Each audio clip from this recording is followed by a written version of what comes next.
Nós saudamos a todos os queridos com a paz do Senhor Jesus Cristo, né? Tanto os irmãos presentes que agora, quanto aqueles que,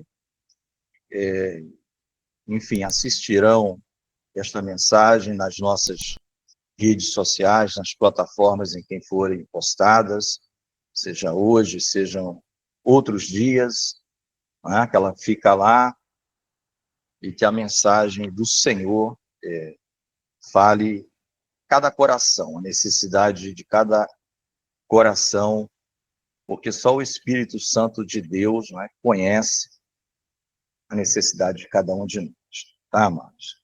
Eu convido os amados irmãos a abrirem a palavra do Senhor no Evangelho do nosso Senhor e Salvador Jesus Cristo, segundo Marcos, no capítulo 15, é o penúltimo capítulo. Marcos tem 16 capítulos, então nós vamos para o capítulo 15, a partir do verso 27. Nós vamos ler do 27 ao 39.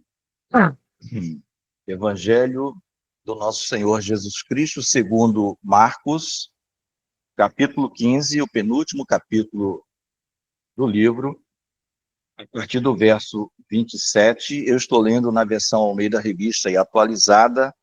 Eu já comparei com a revista corrigida, Almeida Revista Corrigida e a Corrigida Fiel, são praticamente iguais.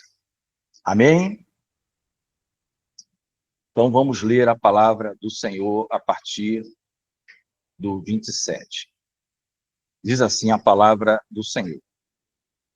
Com ele crucificaram 2 ladrões, uma à sua direita e outro à sua esquerda.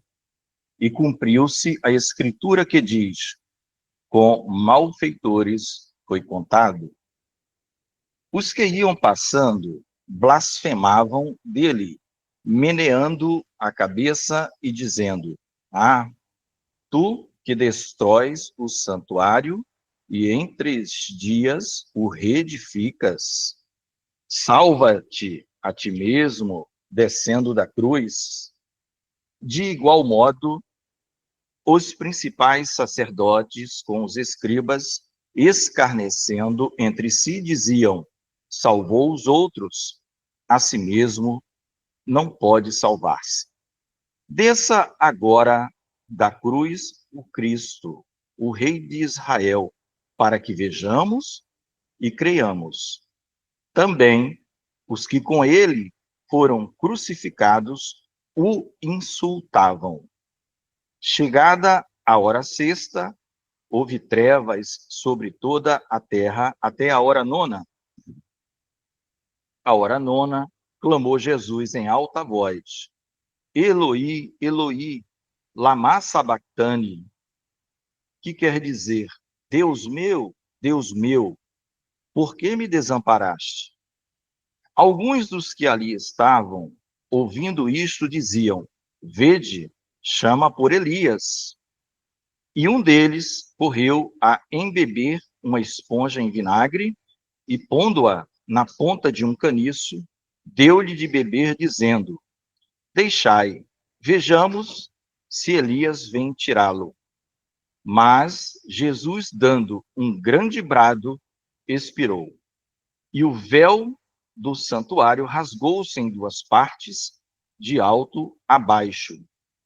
O centurião que estava em frente dele, vendo que assim expirara, disse: verdadeiramente, este homem era o Filho de Deus. Até aqui, amados. Amém? Queridos, vamos, é um texto, né, do versículo 27 até o 39, nós temos aí 13 versículos, no Evangelho de Marcos, e nós temos já na pregação, já estamos durante a pregação, não é? Um esclarecimento importante que faz parte da pregação. A prisão do nosso Senhor Jesus, o seu julgamento, a sua crucificação e morte e a sua ressurreição constam dos 4 evangelhos: Mateus, Marcos, Lucas e João. É importante esse esclarecimento aos amados. O evento que nós estamos narrando, parte do evento, trata-se da crucificação do Senhor Jesus crucificado, segundo Marcos. Segundo Marcos. Mas ele consta de Mateus, de Lucas e de João. Os 4 evangelhos. Né? Os 3 chamados de sinóticos, porque são muito semelhantes, Mateus, Marcos e Lucas, e o de João, que preponderantemente mostra Jesus como Deus, né? Aquele que criou todas as coisas, que estava com Deus e era Deus. Então isso é importante porque os irmãos, se quiserem algum dia, vocês podem procurar para estudar essa relação da morte do Senhor, da sua prisão, do seu julgamento, da sua morte e da sua ressurreição, comparando o evangelho com o evangelho. Existem livros e artigos só sobre isso. Por que um diz assim, um diz um detalhe a mais, um omite outro detalhe, outro fala uma coisa. Feito esse esclarecimento, queridos amados irmãos e querido ouvinte, que vai nos ouvir, pode estar nos acompanhando e que ouvirá quando esta mensagem estiver na plataforma. Nós, então, falamos para os amados irmãos que o momento, então, dentre esses 4, da prisão, julgamento, crucificação, foi o seu meio de morte e ressurreição, nós estamos tratando, então, da crucificação, o momento da morte de Jesus. Momento humilhante para ele, né? São usados vários adjetivos para descrever aquele momento: vergonha, ignomínia, ultraje, e por aí vai, injúrias, injurioso, um momento tenebroso, mas eu diria para os irmãos, o momento de maior vitória do Senhor Jesus e para aqueles que creram nele, e que creem e que poderão ainda crer enquanto é dia. Enquanto é dia, ainda poderão crer, porque o Senhor Jesus, em algum momento, na palavra, ele vai dizer que vem a noite em que ninguém pode trabalhar. Isso está em João, capítulo 9, quando ele cura um cego de nascença. Vem a noite, ele alerta a sua igreja em que ninguém, absolutamente ninguém, vai poder trabalhar. Hoje nós podemos trabalhar para o Senhor. Ainda podemos trabalhar. A palavra diz que ele foi crucificado, queridos irmãos, entre 2 ladrões, malfeitores, para se cumprir uma profecia bíblica. Porque o próprio Jesus diz assim: a Escritura não pode ser anulada. A Escritura não pode ser anulada. É todo o Antigo Testamento. É todo o Antigo Testamento. E eu acabei de postar no meu status do WhatsApp um texto que está em Gálatas, que diz, no capítulo 3, apenas para os irmãos entenderem, que o apóstolo Paulo diz que a Escritura submeteu tudo debaixo do pecado. É um texto muito semelhante a Romanos 11, 32, em que Deus submeteu todos debaixo da desobediência, para usar com todos de misericórdia. Mas o texto de Gálatas diz que a Escritura, e ela não pode ser anulada, segundo o Senhor Jesus, ele submeteu tudo, entra até a natureza. Por isso que ela geme, aguardando a plena redenção dos filhos de Deus. Submeteu tudo debaixo do pecado, para que aqueles que creem, ou seja, o elemento é a fé, é dar crédito à palavra de Deus, né, sejam salvos pela graça do nosso Senhor Jesus Cristo. Então, todo mundo debaixo do pecado, hoje estava. Hoje nós passamos, podemos dizer, da morte para a vida, porque cremos, porque cremos, porque cremos. Isaías 53 é um texto conhecidíssimo, né? O último versículo de lá vai dizer que ele foi morto entre os transgressores e morre por ele. Então, aqui está se cumprindo uma série de profecias. E nós vamos nessa explicação passo a passo, mostrando que a partir do versículo 29, se os irmãos observarem, é uma sequência de injúrias e de insultos ao nosso Deus, não é? Imaginem a cena, o Senhor já está crucificado, pendurado no madeiro, desde a hora terceira. Ele está pendurado no madeiro, segundo o Evangelho de Marcos, junto com 2 malfeitores. E as pessoas passavam e meneavam a cabeça. O que é menear a cabeça? Não é um verbo comum, eu não vejo, né, ou ouço ninguém pronunciar esse verbo nos dias de hoje. Fulano meneou a cabeça. Mas menear a cabeça, quem já foi jovem, não é, sabe muito bem aquelas brincadeiras de mau gosto que o jovem fazia. Olha assim, faz... Né? Os jovens faziam eram muito isso. Esse não tem jeito. Era aquela balançadinha de cabeça com uma humilhação total.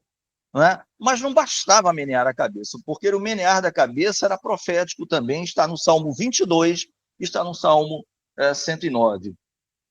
Que eles fariam isso. Salmos de Davi, eles meneavam. Davi, ele prefigura em muitos dos seus salmos as dores e o sofrimento do Messias.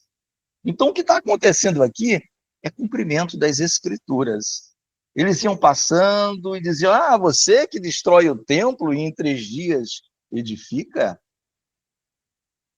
É você esse aí que está pendurado na cruz? Salva-te a ti mesmo descendo da cruz. Né? Descendo da cruz.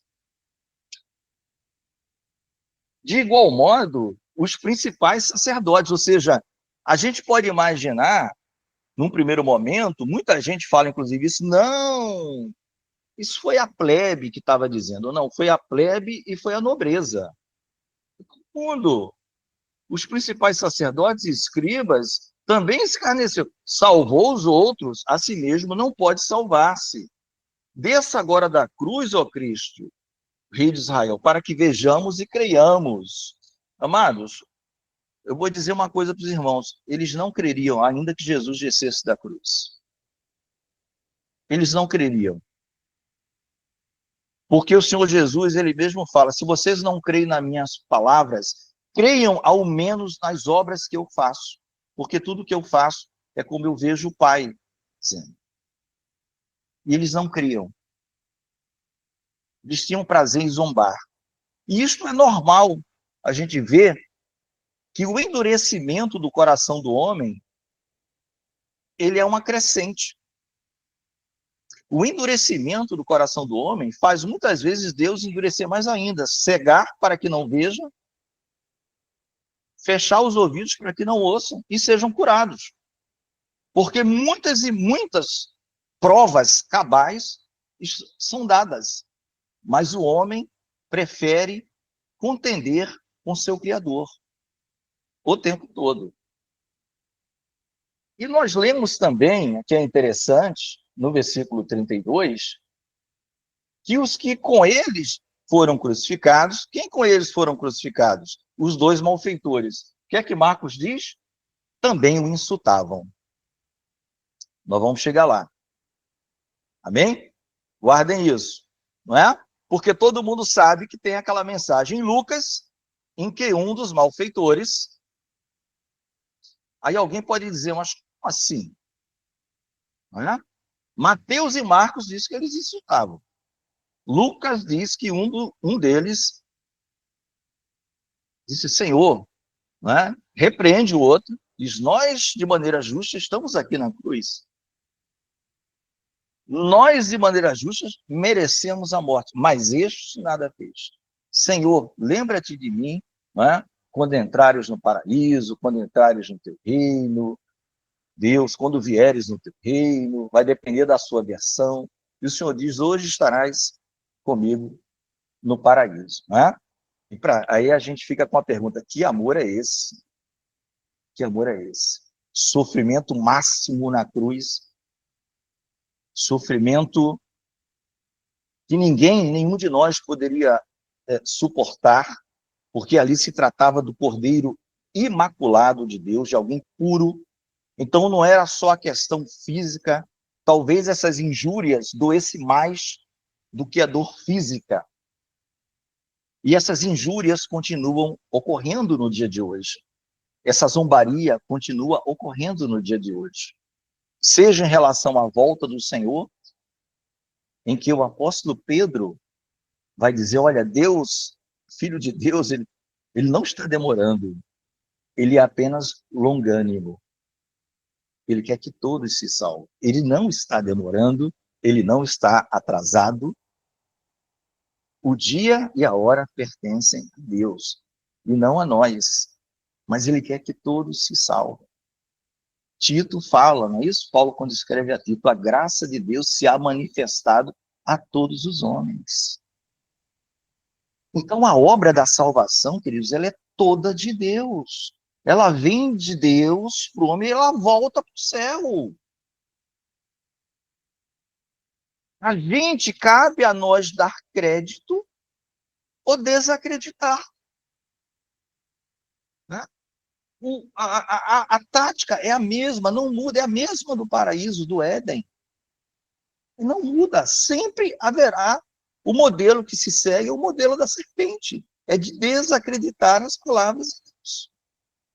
Ou eu dou crédito e mais provas do que o Filho de Deus deu. Né?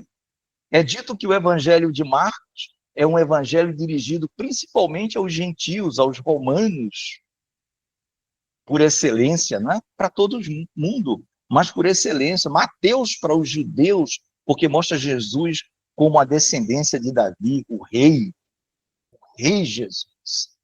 Mas em Marcos, Jesus não tem nem genealogia. É como se fosse um servo, escravo. Você já viu servo ter genealogia? Escravo ter genealogia? Ninguém não quer nem saber de quem você... Não tem. Ele está carregando as nossas dores. Jesus carregando as nossas dores. Queridos, a zombaria é grande. Os insultos eu falei para os irmãos, Salmo 22, Salmo 109, dentre outros. Eu até anotei aqui o Salmo 699, não precisa ir lá, vai estar gravado, tá? Mas quem quiser. O Salmo 69:9 vai dizer, o zelo da tua casa me consumiu, e as injúrias dos que te ultrajam caem sobre mim, louvado seja o nome do Senhor. Era o filho falando para o pai, as injúrias, os insultos dos que te injuriavam recaem sobre mim, essa pena recai sobre mim. E o zelo da tua casa, daquilo que é teu, Senhor, o teu povo, nós somos casa do Senhor, o zelo do Senhor nos limpar, nos tirar de tudo de sujo do nosso coração, consumiu o Senhor Jesus por completo, e ele foi fiel até a morte, e morte de cruz. Isso consumiu, amados. Jesus não fez barganha, não teve um detalhe ali que era para ele fazer e o pai o poupou. Né? Até na oração do Getsemane. Senhor, se for possível, passa de mim este cálice, mas que seja feita a tua vontade e não a minha. E foi a vontade do Pai que prevaleceu. Então, o Salmo já dizia isso. Dentre tantos, eu falei do 22, do 109 e do 69 por excelência, porque as injúrias dos que te injuriavam ou te ultrajaram caíram sobre mim. Caiu tudo sobre Jesus. E o Senhor Jesus orou por esse povo. Pai, perdoa-lhes, eles nem sabem. E a pergunta fica, que amor é este? Por isso que uma vez, amados, eu lembro que eu falei na igreja, eu ouvi de um outro pastor, que já está na glória, ele já era bem idoso, e ele chegou e disse assim, amados, o Senhor Jesus salva pessoas que nós não salvaríamos. Ficou todo mundo em silêncio. Porque eu acho que o debate é sobre aquelas chamadas que nós chamamos de roda presa, isso aqui não tem jeito, não tem lubrificante que gire essa porca, isso aqui é um remo torto. O Senhor Jesus salva pessoas que nenhum de nós salvaria. Ninguém fez o que Jesus fez. A Ele toda a honra, toda a glória e todo o louvor. Porque Ele está morrendo por nós, está salvando gente. Mas observem, meus amados, que a palavra diz que um dos malfeitores, em Lucas 23, não precisa ir lá, Lucas 23, de 39 a 43, vai descrever que um dos malfeitores se volta para Jesus e fala o que nós já dissemos aqui sobre ele. Repreende o outro malfeitor, pede a Jesus para entrar no seu reino, o Senhor Jesus o perdoa, porque conhece o coração dele, que houve de fato um arrependimento. Mas é bom que fique registrado, se você não sabia, que este malfeitor insultou o Senhor Jesus na cruz. Ele não foi crucificado imediatamente e falou, Senhor, lembra-te de mim quando entrar no teu reino. Não, não, não. Não tem esse povo todo que estava blasfemando? Que nós vimos? Os dois também estavam. Inclusive o que foi salvo. Preste atenção nisso. Inclusive o malfeitor que foi salvo, por algumas horas, ele insultou o Senhor Jesus. E nós nem precisamos saber como ele insultou. Insulto é insulto, amados. Injúria é injúria. Mas chega um momento em que, assim como a luz brilhou no caminho de Saulo de Tarso, como um animal feroz, a revelação, a iluminação de Deus, aquele homem entendeu, aquele homem foi honesto, foi sincero, e ele passa a uma mudança, a uma transformação, como diz o nosso pastor Carlos, sempre fala de sem transformação, não tem uma conversão, não tem um crescimento na graça, nem no conhecimento de Jesus Cristo. Então gravem isso. Olha o Senhor salvando gente que está a algumas horas da morte e que há poucos minutos estava o insultando. Percebem isso, amados? Esses ladrões, eles insultavam, inclusive o que foi salvo. Mas o que foi salvo, ele fez o que toda a humanidade precisa fazer: se arrepender, se converter, se humilhar e confiar somente no Senhor. Por isso que ele se dirige a Jesus. Não precisava ele dar uma demonstração, assim, eu vou tentar sensibilizar Jesus aqui no meio. Ô, meu amigo ladrão, nós merecemos, para ver se Jesus... E esse camarada... Não, Jesus já é soberano. Quando Jesus se dirige a ele, quando o malfeitor se dirige a ele pedindo, o Senhor Jesus prontamente, porque entendeu que houve um arrependimento sincero. Então, tenham isso em mente. O ladrão que Lucas trata, que se arrependeu, ele insultou Jesus. Talvez por mais de 1 hora, 2 horas, nós não sabemos. Insultou até que alguma coisa aconteceu, irmãos. Tá? Isso fica também como lição para nós, que a humanidade só tem 2 grupos. Jesus no meio, não conta, é o rei da glória. Mas tem um grupo dos salvos e o grupo dos perdidos. Todos estavam em pecados. Nós lemos em Gálatas, eu citei para vocês. A Escritura submeteu tudo, não foi nem todos, é tudo. Nada presta, nem a natureza presta. Nem o planeta Terra, porque o Senhor está dizendo que vai ter novos céus e nova terra. Novos céus e nova terra. Que amor é esse? Coloca-se no lugar de Jesus. Será que eu e você perdoaríamos aquele que, na cruz como nós, depois de já levar uma sessão de chicotada do Império Romano, dos soldados, zombaria, coroa de espinho, cusparada, tudo que tem direito, e o camarada que está me insultando na cruz, agora vem e se arrepende, será que você perdoaria? Jesus perdoou. Jesus perdoou.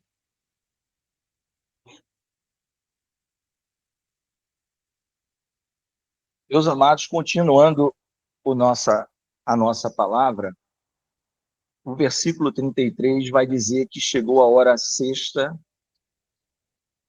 que era o meio-dia, houve trevas sobre toda a terra até a hora nona.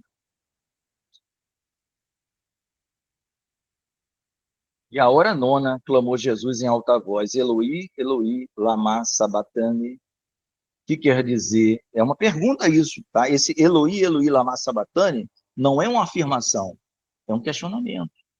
Isso é uma interrogação. Isso é em aramaico. Deus meu, por que me desamparaste? Para cumprir o Salmo 22:1. A Escritura não pode ser anulada. Cada palavrinha do Antigo Testamento, cada versículo, tem uma correlação enorme com o Novo Testamento. Com a vida de Cristo, com a igreja, com a entrada dos gentios. Tudo lá. Por isso que Paulo vai dizer a Timóteo, toda Escritura é divinamente inspirada. De Gênesis a Apocalipse. Mas chegou um momento de escuridão e de trevas. Um novo dia ia raiar, mas há um momento ainda à noite. E aí eu citei para os amados irmãos, quando o Senhor Jesus, lá em João 9,4, na cura do cego de nascença, ele vai dizer aos seus discípulos, trabalhai enquanto é dia, né? Ou enquanto a luz, a depender da sua versão. Vem a noite, em que ninguém pode trabalhar. Vem um período, amados, difícil para a humanidade. Vem um período de trevas. E sobre este período, conforme nós já dissemos, como a Escritura é maravilhosa, né?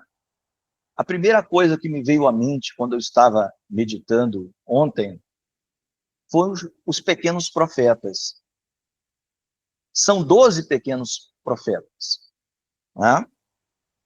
Os pequenos profetas é um nome dado pelos homens, não por Deus, apenas para efeitos didáticos da divisão da Bíblia. Amém? Muitas coisas aqui, todos os ouvintes que estão comigo agora já sabem, mas muitos que ouvirão esta mensagem ainda não sabem. E nós precisamos dizer que eles não são menor em nada do que nenhum outro homem. É apenas uma divisão bíblica, né? Os profetas maiores, Isaías, Jeremias, Lamentações de Jeremias, Ezequiel e Daniel. E apenas por curiosidade bíblica, na Bíblia dos judeus, Daniel não está no livro dos profetas. Tá? Depois procurem saber por que Daniel não está nos profetas, na Bíblia dos judeus, está no chamado Escritos, que é uma outra porção da Bíblia dos judeus. Tá? E depois vem 12 profetas. Tá? Oséias até Malaquias. E interessante, amados, que aqui chegou um momento quase que no final do Senhor, o Cordeiro de Deus apontado por João Batista, que tira o pecado do mundo. Deus, pela Escritura, submeteu tudo debaixo do pecado. Amém? Amém. Tem solução? Tem. Eis o Cordeiro de Deus que tira o pecado do mundo. Quer ficar limpo do pecado? Olhai para mim todas as nações. Isaías 45. E sereis salvos. Todas as ilhas, e sereis salvos. Eu, quando for elevado, ele diz, todos atrairei a mim. Né? Evangelho de João. Quer ficar curado desta lepra, que é o pecado que corrói, olha para Jesus. É a obra dele, não a minha obra que salva. São os atos de Cristo, não os meus atos. Os nossos atos de justiça, oração, são coisas que Deus deu para aqueles que creem, para praticarem as boas obras, conforme está em Efésios 2:10, tá? 8, 9, pela graça sois salvos, mediante a fé. É preciso ter fé. Quem não crê, não recebe esta graça. Mas a todo que crê, a graça, ela é dada, é graça. Não há nada que você possa fazer. E Deus preparou boas obras para que os que creem pratiquem. Pratiquem. Eu separei 2 textinhos pequenos dos pequenos profetas, porque os pequenos profetas falam do dia do Senhor, muitos deles. O dia do Senhor também é citado no Novo Testamento, principalmente em Hebreus. É o dia em que o nosso Senhor Jesus, ele vem para julgar todas as nações. Mas todo mundo presta conta. Ou vai ser julgado. Ele não vem porque é mal, é porque o ciclo vai acabar. Nós estamos vivendo o período chamado período da graça. Isso vai acabar. Né? O profeta Amós, que é um dos pequenos profetas, no capítulo 5, de 18 a 20, não precisa ir lá, eu já fiz aqui a colinha para passar para os irmãos, não é? Sem os detalhes. Ele fala assim, ele está falando para um povo rebelde, primeiro tem que entender isso. E para quem ainda não se converteu, lembre-se, amado, é por amor que Jesus fala com uma rebelde. Nós já fomos rebeldes, não é isso? É por amor, não é para te expor, nem para jogar pedra em você. Para que você venha para ele, porque ele te ama. Ele te ama, ele deu 100% da vida dele, derramou o seu sangue para que nós tivéssemos vida. O profeta Amós, de 5 a 18, diz assim, por que quereis o dia do Senhor? É uma interrogação. Ele está falando com Israel desleal, idólatra, que não quer se voltar para Jesus. Deus, na época, né, eles não sabiam desses detalhes de Jesus ainda. E eles, era tão bom que o Senhor viesse logo, que o nosso Messias, que Deus vier. Por que quereis o dia do Senhor? Dia de trevas será e não de luz. Prestem atenção. Por que vocês estão querendo o dia do Senhor? E ele vai fazer uma comparação muito interessante, que no dia do Senhor, quando o Senhor vier, quando a ira de Deus começar a ser derramada indistintamente sobre a terra, sem chance mais alguma de arrependimento, em julgamento, ele diz que o homem fugirá, será como um homem que foge de um leão. Você já imaginou isso? É fácil encarar um leão? Não. O homem fugindo de um leão, o rei dos animais. Imagina um leão faminto, tipo aquele que Daniel foi lançado na cova. Que quando Daniel foi lançado na cova, aqueles leões não tinham acabado de se alimentar, não, irmãos.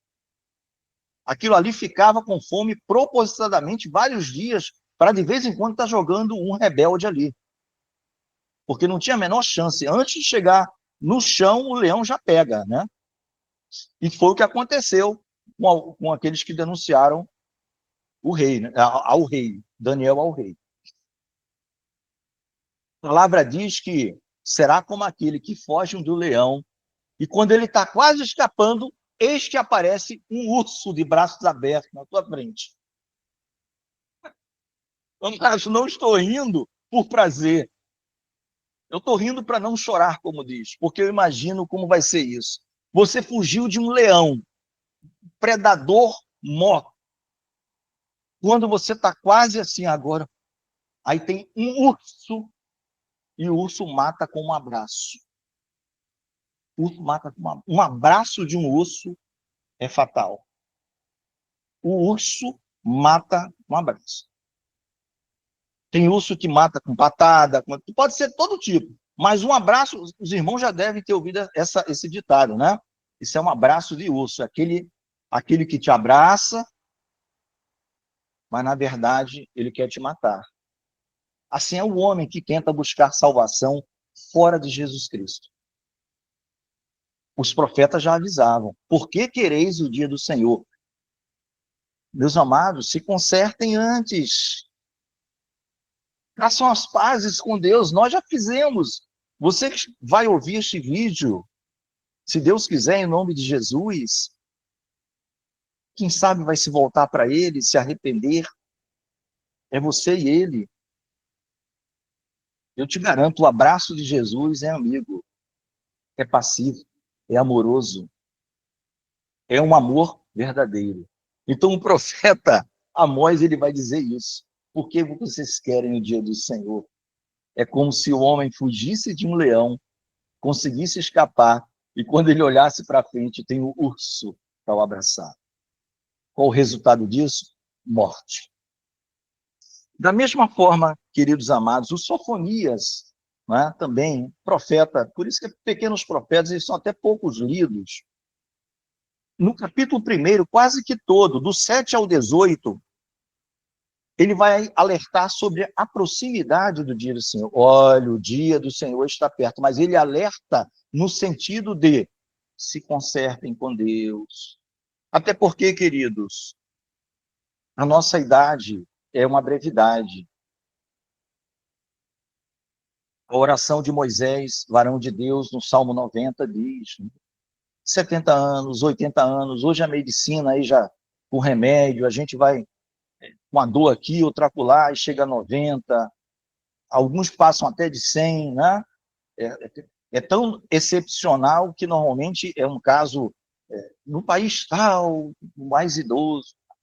Mas ele vai dizer, se arrependam. A mensagem de Sofonias, ela tem um pouco de diferença, porque ela vai falar principalmente, por isso que eu estou falando, essa zombaria de Cristo, ela continua até o dia de hoje, mas Jesus te ama. Eu estou falando para você que ele aceitou um ladrão que o insultava na cruz, já crucificado. Ele não foi crucificado arrependido, ele foi crucificado morto, indo para o inferno. E no meio da aflição de Cristo, ele se arrepende. E o Senhor o abraça. Com todas as dores e humilhações e vilipêndios que ali passava. Sofonias está dizendo, olha, o dia do Senhor está perto. Vai do 1, capítulo 1, do 7 ao 18. Mas um versículo me chama a atenção. Os ouvintes diziam assim, o Senhor não faz bem e nem faz mal. Hã? Como? O profeta? Senhor não faz bem e nem faz mal. Cada um de nós, o Eterno fez o universo. A gente vai de acordo com as nossas vidas. Nós somos energia. Se eu fui bem aqui, eu vou nascer um negócio melhor em outro lugar. Se eu fui mal, eu volto, até regrido. Tem coisas parecidas no dia de hoje? Muitas, né, amados? Não é uma religião, né? Várias, até entre o cristianismo. Até dentro do cristianismo. Não, o Senhor estabeleceu regras fixas. Ele, o Senhor não faz bem nem mal, só depende da gente. Somos nós que vamos evoluindo até chegarmos plenamente à imagem de Deus. Oh, isso está dito pelos homens aos quais o profeta Sofonias estava alertando. Arrependam-se, o dia do Senhor está perto. Porque no dia que nós morrermos, Jesus pode não ter voltado. Mas acabou. É a mesma coisa. Não tem outra oportunidade para você. Não tem outra oportunidade para você. Então nós estamos vendo que trabalho maravilhoso que o Senhor Jesus está fazendo na cruz, hein? Em poucas horas, em agonia, Jesus faz mais do que toda igreja iria fazer. A gente só faz o que faz porque ele diz: eis que estou convosco todos os dias até a consumação do século. Tira Jesus do circuito, acabou. Acabou. E Jesus, ele clama: Deus meu, porque desamparaste, para que se cumprissem as Escrituras. Como eu falei, a Escritura não pode ser anulada. E alguns dos que ali estavam, ouvindo, diziam: ele chama por Elias. Porque essa frase está em aramaico, né? Então, ele chama por Elias.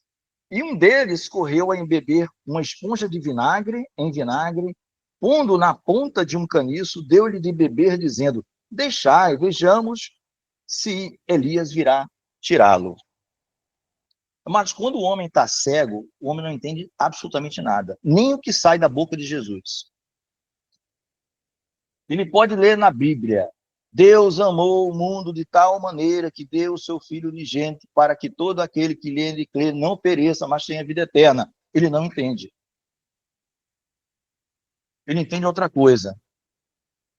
Jesus me chamou por Elias.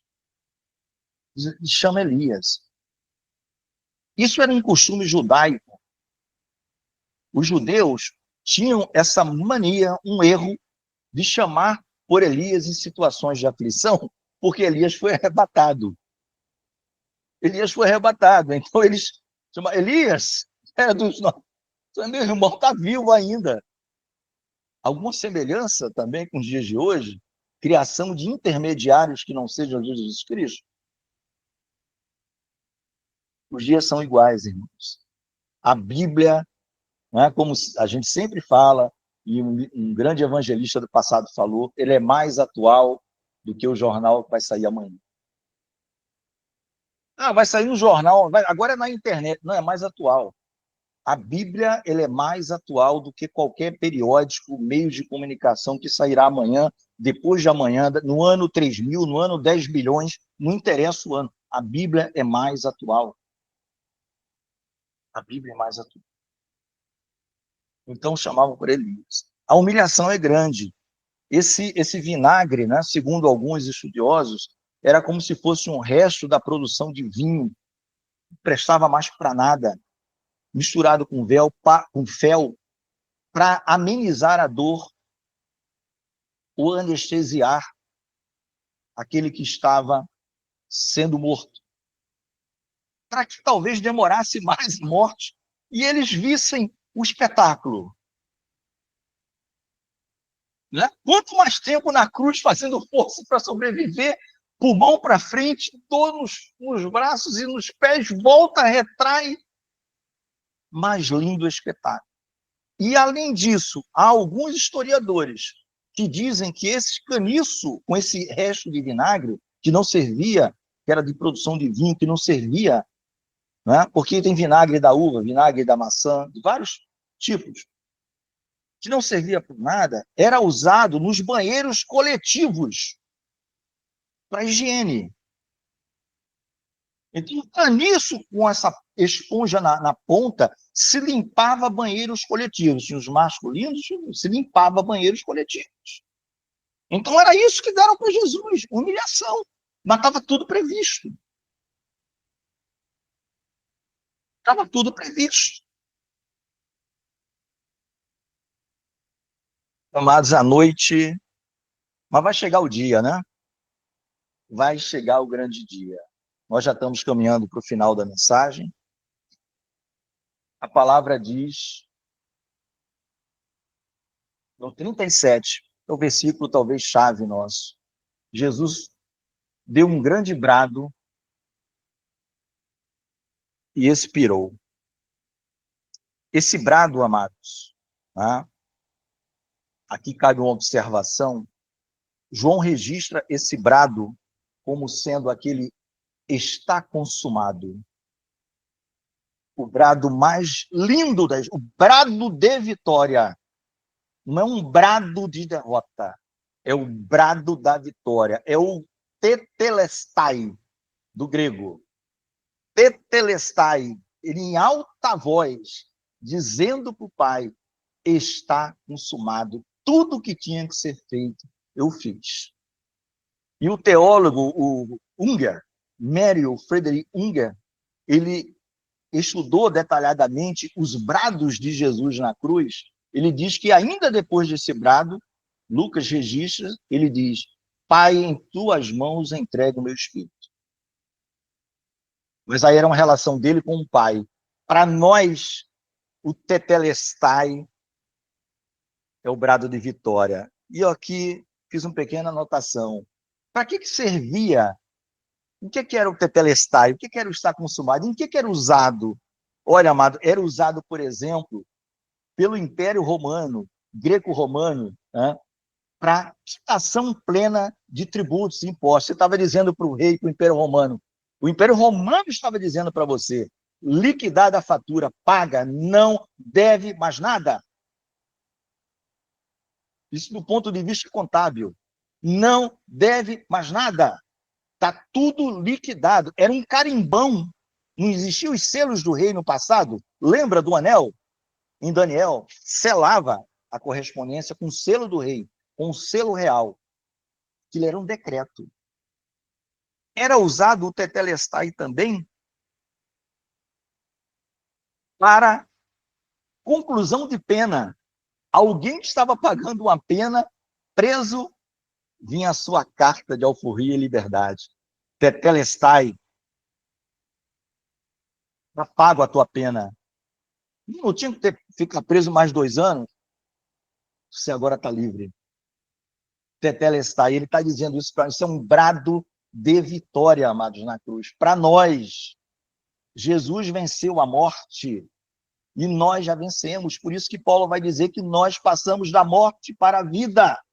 Nós não estamos mais na morte, passamos da morte para a vida.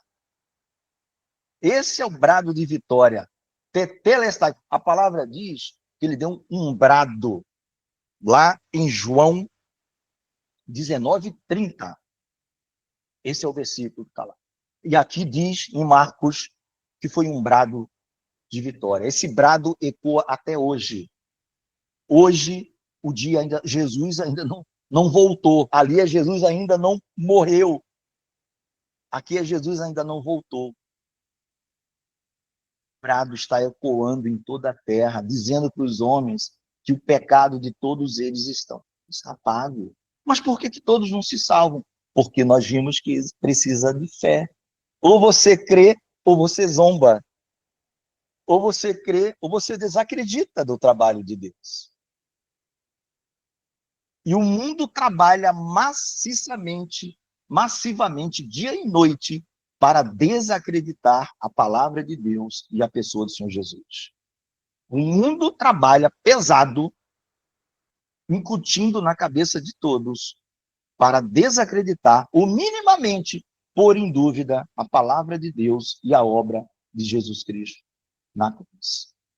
Se tem uma coisa que é certa, que a grande maioria dos historiadores, dos estudiosos, dos arqueólogos, sejam eles cristãos, de outra linha religiosa, ateu, é que, de fato, Jesus Cristo existiu, ele foi preso, ele foi julgado, ele foi crucificado e ele ressuscitou. Mesmo quem não crê, ou então crê, foi um personagem, isso existiu, mas ele não alcançou o entendimento que ele é um devedor, que não pode pagar a sua dívida, nem penal, e nem... O Tetelestai é lindo, amados, porque ele atinge, é como se fosse um círculo com várias flechas, dizendo assim, ó, tudo que é dívida que possa imaginar. Você não precisa, você precisa pensar, não, eu estou livre daquilo. E aquele negócio? Não, serve para tudo. É todo tipo de dívida que você possa imaginar. Para com Deus, nós estamos livres. É um brado de vitória. Louvado seja o nome do Senhor. É um brado de vitória. Está consumado. Está consumado. E a palavra, amados, diz que o véu se rasgou de alto a baixo. Nós já sabemos o véu do templo. Só quem podia entrar após o véu, além do véu, era o sumo sacerdote em ocasião específica. E quando Jesus morre, por nós, não, para os que creem, não ter pecado, nós entramos, está lá em Hebreus, capítulo 10, entramos com ousadia no Santo dos Santos e não somos fulminados. Porque nós cremos no sacrifício de Jesus. Então Deus olha para nós e não vê o pecado. Ele vê as nossas vestes lavadas no sangue do Cordeiro. Louvado seja o nome do Senhor. E a gente tem acesso direto ao Pai. Tem gente buscando por Elias até hoje. Tem gente buscando por Pedro, por Paulo, por São Patrício, Jerônimo, Agostinho e tantos outros heróis da fé, homens de Deus, mas que não podem intermediar esta relação. O véu foi aberto para que eu me relacione direto com o Pai. Não foi dessa forma, a gente precisa entender quanto custou para o nosso Senhor. Ele não tinha obrigação de fazer isso, amor. Ele não tinha obrigação de fazer isso. Ele fez por amor. Ele fez por amor. Por mim, por você. Tá? Por isso nós louvamos ao Senhor. Por isso que nós louvamos ao Senhor. E o centurião, a palavra diz que tinha um centurião ali, mas o centurião não era coisa pouca. Né? Um centurião famoso na Bíblia é o Cornélio, né? O homem era um homem rico e que comandava, um expert em exército. 100 homens, 200 homens, e eles comandavam. O centurião, quando viu toda aquela cena, assistiu desde o começo, ele já apontando que o mundo gentílico um dia iria aceitar, porque nós não sabemos se ele se converteu, mas ali, pelo menos, ele se convenceu. Ele disse, verdadeiramente, este homem era o Filho de Deus, louvado seja o nome do Senhor. Judeus estavam rejeitando, mas o centurião que estava a serviço do Império Romano, ele não odiava Jesus, não tinha nada contra Jesus, ele estava a serviço. Não era ele que, entre aspas, assim, metia a mão na massa, eram os soldados. Ele dava ordem, recebia a ordem do Pilatos, que era o governador na época, e ele diz, este homem verdadeiramente era o Filho de Deus. Meu amado, minha amada, que está ouvindo esta mensagem, o que falta para você reconhecer que Jesus é o Filho de Deus? Nós aqui, esse grupo que nós estamos participando, nós já reconhecemos. E nós louvamos ao Senhor e nos humilhamos diante dele. Que amor é este? Que brado que está ecoando até hoje. Tetelestai, dizendo para o mundo inteiro, ei, está tudo pago. Não, mas em qualquer direção, meu irmão. Se eu olhar para trás, para o lado, para frente, financeiro, comportamento, está tudo pago. O imperador carimbou. Você não deve mais nada.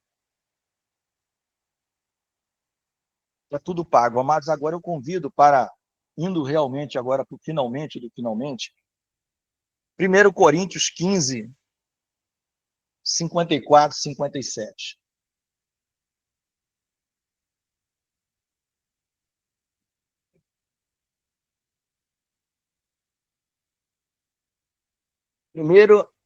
Primeira aos Coríntios 15, 54 ao 57.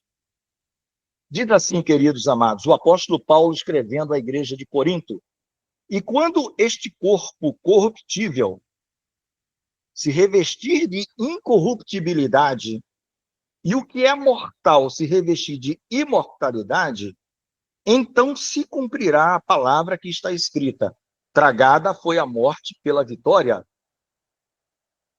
Onde está, ó morte, a tua vitória? Onde está, ó morte, o teu aguilhão? Lembrando que aguilhão, lembra que eu expliquei? Aquela ponta, aquele ferrão que tangia animais, bois, aqueles animais mais rudes que não queria andar junto do rebanho. O pastor ia lá, seja do gado bovino ou de ovelhas e carneiros, e dava uma ferroada nele para ele se mexer. O aguilhão da morte é o pecado, e a força do pecado é a lei. Vamos ler de trás para frente? Olha, primeiro, o aguilhão da morte é o pecado, e a força do pecado é a lei. O que é que Paulo está dizendo? Se eu estou na lei, eu descubro que eu estou em pecado. E se eu não mudo para a graça, o aguilhão da morte, né, eu vou para a morte. A lei vai me conduzindo para a morte. Paulo descobre isso e ele escreve isso aos Romanos, por exemplo. Faz a conta de trás para frente. Lei e graça. Nós vamos estudar isso em Gálatas. Estou na lei. Nunca dou certo. Precisa fazer sacrifício anual. Pecado. O salário do pecado? Morte. De trás para frente. Mas vamos para o 57 que eu fiz. Mas, graças a Deus que nos dá a vitória. Por intermédio do nosso Senhor Jesus Cristo. Amados, ele está dizendo, pelo sacrifício de Jesus Cristo, pela quitação de tudo. E Paulo está dizendo assim apenas, a consumação nossa da vitória, daquele que crê sobre a morte, é só trocar o corpo corruptível pela incorruptibilidade. Mas pela fé em Cristo, eu já sou vitorioso. Isso não é teologia coaching, viu, ambos? É o que está na palavra. Deus, ele nos dá a vitória por intermédio de Cristo. Nós cremos que Cristo morreu por nós cremos que aquele brado na cruz foi para nos salvar, foi para quitar toda a nossa dívida. Nós cremos e continuamos crendo, não é? Eu já falei que o verbo crer no grego, lá no João 3,16, se nós fôssemos transliterar o pé da letra para o português, seria quem crendo e não quem crê. Mas não existe esse tempo no português, quem crendo. É porque é quem crê e continua crendo. Ele não apostata da fé. O meu justo viverá pela fé. E se ele recuar, a minha alma não tem prazer nele. Nós não somos, porém, como aqueles que recuam, mas como aqueles que avançam para a vida eterna. Então, querido, a morte foi vencida. Tragada foi a morte na vitória. E nós, nesse corpo incorruptível, já podemos dar o brado de vitória. Louvado seja o nome do Senhor. Nós já podemos, todo o que crê, já pode dar o brado de vitória. Quem crê e continua crendo, pode dar o brado de vitória, porque Jesus venceu por nós na cruz de Calvário. Meus amados, que o Senhor nos abençoe hoje e para sempre, e que continuemos crendo, porque o brado de Jesus está ecoando até hoje, e que nós somos luz. Ainda existe esperança, mas vai chegar trevas em que ninguém poderá salvar. Ninguém poderá salvar. Amém, queridos? Que o Senhor nos abençoe. A paz do Senhor Jesus a todos os amados.